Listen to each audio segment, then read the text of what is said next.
How can the son of the greatest Mexican fighter in boxing history lose to a YouTuber? Well, the sad reality is Jake Paul has showed more determination and consistency than Julio César Chávez Jr. Although the son of the legend has a record of 54 wins, 34 coming by way of knockout, and only having 6 defeats, many know his record is not what it seems. You see, when you have the last name Chavez, that gives you a lot of opportunities.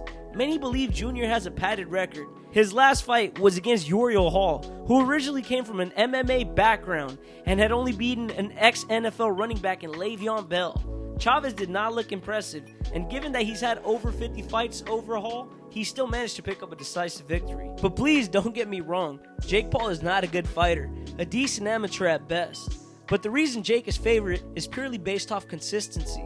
Jake has fought 11 times since 2020, arguably on an even bigger padded record than Julio César Chávez Jr., fighting nothing but YouTubers, MMA fighters, and 60-year-olds. Jake Paul really hasn't done anything to captivate the sport, but nonetheless, he's improved as a fighter. Though he cherry picks, he does train with real fighters and real coaches, and you can see some small improvements. For example, him settling down, not being as twitchy and eager to trade. His composure and confidence is allowing him to take his time and be more defensively responsible. Apart from the consistency, Jake Paul is 9 years younger than Julio César Chávez Jr. Having more youth and energy on his side will play a big factor. Now I know what many of you might think. Jake Paul lost to Tommy Fury, and Chavez withstood a Canelo ass whooping for 12 rounds without getting knocked out. He'll definitely be able to take on Paul. Well, let's also not forget that was back in 2017, nearly 8 years ago. Chavez Jr. hasn't been in his prime for a while. His best win was literally against Andy Lee in 2012, which was 13 years ago. He also lost to Anderson Silva, who, mind you, was 46 years old at the time and was having his professional debut in boxing. You can't get worse than that. Mind you, Jake Paul beat Silva back in 2022. Stylistically speaking, Chavez Jr. has the experience and the style to beat Jake Paul.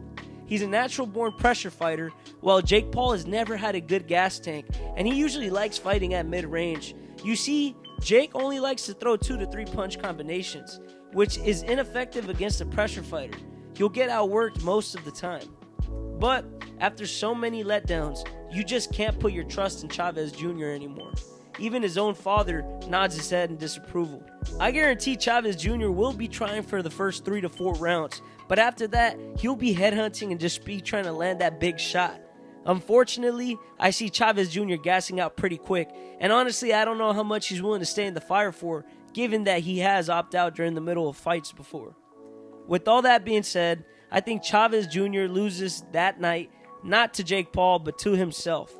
He's older in age, and he's never taken the game as serious as he should have.